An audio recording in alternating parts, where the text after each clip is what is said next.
Selamat pagi Bapak Ibu Saudara-saudara yang terkasih. Kita sungguh bersyukur karena kemurahan Allah kita berjumpa lagi dalam saat teduh, dalam doa dan renungan pagi, edisi Rabu 2 September 2020. Tema kita, takjub versus cemburu. Dari Matius 12 ayat 22 sampai 37. Sebelum membaca firman, kita berdoa. Pagi yang indah, ya Tuhan, kami datang bersyukur dan memuliakan nama-Mu. Oleh karena kasih dan rahmat Tuhan mengantar kami sampai pada saat ini. Kami bersyukur untuk hari baru. Dan kami datang pada Tuhan dalam kekudusan Tuhan. Kami rindu kebenaran Allah. Sampaikanlah isi hati-Mu ya Allah kepada kami saat ini. Kami bertumbuh. Kami makin kuat dan kokoh di dalam iman, percaya pada Tuhan, dan menjadikan firman sebagai pegangan hidup. Berfirmanlah ya Tuhan, kami siap mendengar. Dalam Kristus kami berdoa. Amin. Matius 12 ayat 22 sampai 37. Yesus dan Beelzebul. Kemudian dibawalah kepada Yesus seorang yang kerasukan setan. Orang itu buta dan bisu. Lalu Yesus menyembuhkannya sehingga si bisu itu berkata-kata dan melihat. Maka takjublah sekalian orang banyak itu, katanya, ia ini agaknya anak Daud. Tetapi ketika orang Farisi mendengarnya, mereka berkata, dengan Beelzebul, penghulu setan, ia mengusir setan. Tetapi Yesus mengetahui pikiran mereka lalu berkata kepada mereka, setiap kerajaan yang terpecah-pecah pasti binasa, dan setiap kota atau rumah tangga yang terpecah-pecah tidak dapat bertahan. Demikianlah juga kalau iblis mengusir iblis, ia pun terbagi-bagi dan melawan dirinya sendiri. Bagaimanakah kerajaannya dapat bertahan? Jadi jika aku mengusir setan dengan kuasa Beelzebul, dengan kuasa siapakah pengikut-pengikutmu mengusirnya? Sebab itu merekalah yang akan menjadi hakimmu. Tetapi jika aku mengusir setan dengan kuasa Roh Allah, maka sesungguhnya kerajaan Allah sudah datang kepadamu. Atau bagaimanakah orang dapat memasuki rumah seorang yang kuat dan merampas harta bendanya apabila tidak diikatnya dahulu orang kuat itu? Sesudah diikatnya barulah dapat ia merampok rumah itu.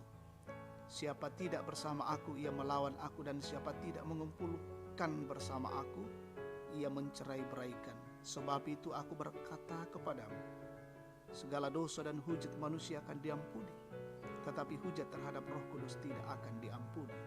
Apabila seorang mengucapkan sesuatu menentang anak manusia, ia akan diampuni. Tetapi jika ia menentang Roh Kudus, ia tidak akan diampuni, di dunia ini tidak, dan di dunia yang akan datang pun tidak. Jikalau suatu pohon kamu katakan baik, maka baik pula buahnya. Jikalau suatu pohon kamu katakan tidak baik, maka tidak baik pula buahnya. Sebab dari buahnya pohon itu dikenal. Hai kamu keturunan ular beludak, bagaimanakah kamu dapat mengucapkan hal-hal yang baik, sedangkan kamu sendiri jahat? Karena yang diucapkan mulut meluap dari hati. Orang yang baik mengeluarkan hal-hal yang baik dari perbendaharaannya yang baik, dan orang yang jahat mengeluarkan hal-hal yang jahat dari perbendaharaannya yang jahat. Tetapi aku berkata kepadamu, setiap kata sia-sia yang diucapkan orang harus dipertanggungjawabkannya pada hari penghakiman. Karena menurut ucapanmu engkau akan dibenarkan, dan menurut ucapanmu pula engkau akan dihukum. Amin. Takjub versus cemburu. Tiramban mengimburu. Jemaat yang Tuhan kasihi, banyak hal-hal yang membuat kita takjub kepada seseorang, walaupun banyak juga hal-hal yang membuat kita cemburu terhadap tindakan-tindakan orang lain. Akibatnya kadang kita marah bahkan membenci orang yang membuat kita melahirkan kecemburuan. Saat Yesus menyembuhkan dan mengusir setan, orang Farisi menuduh Yesus menggunakan kuasa penghulu setan.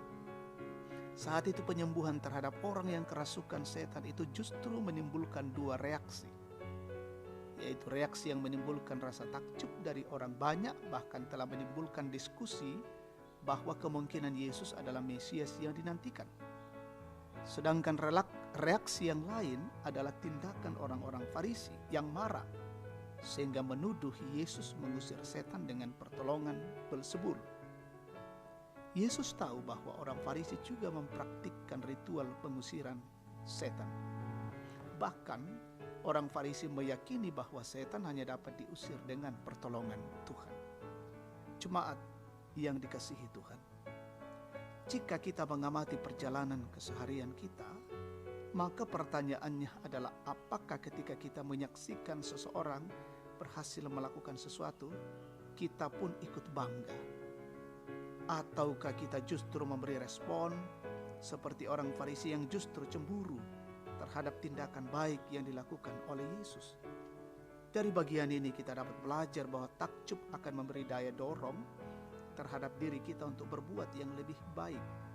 Sedangkan cemburu akan membuat kita marah dan bisa jadi kita membenci orang yang kepadanya kita menaruh cemburu. Karena itu, jangan cemburu jika orang lain berhasil melakukan sesuatu untuk kebaikan sesama. Tuhan bersamamu. Amin. Mari kita berdoa. Bapa, terima kasih untuk lawatan firman-Mu saat ini. Mengajar dan mengingatkan kami bagaimana kami senantiasa takjub atas kasih Tuhan, perbuatan Tuhan lewat sesama kami, sehingga kami saling mendorong, saling memotivasi, dan menikmati setiap anugerah-anugerah Tuhan dalam hidup ini. Jauhkan kami dari sifat-sifat cemburu kepada sesama kami. Mendoakan kehidupan kami hari ini, siara kehidupan kami. Lindungilah dan berkatilah kami ya Tuhan. Tugas dan pekerjaan kami, berikan kemampuan bagi kami untuk mengerjakannya dengan baik. Seisi rumah kami juga Tuhan kiranya melindungi, dan semua yang sementara dalam pendidikan Tuhan berkati. Bersyukur dengan jemaat yang berulang tahun, sempurnakan sukacita mereka. Mendoakan yang sakit, Tuhan pulihkan dan sembuhkan. Yang terpapar COVID-19 dimanapun mereka berada, Tuhan juga kasihi dan sembuhkan. Yang berduka kiranya dihiburkan Tuhan. Yang dalam kesulitan kiranya Tuhan memberikan pengharapan yang teguh.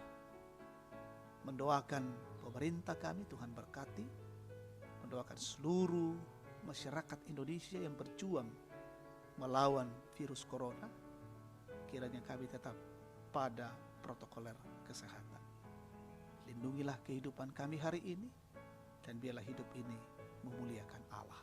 Dalam Kristus kami datang berdoa dan bersyukur. Amin. Demikian saat teduh kita pagi ini, Tuhan memberkati.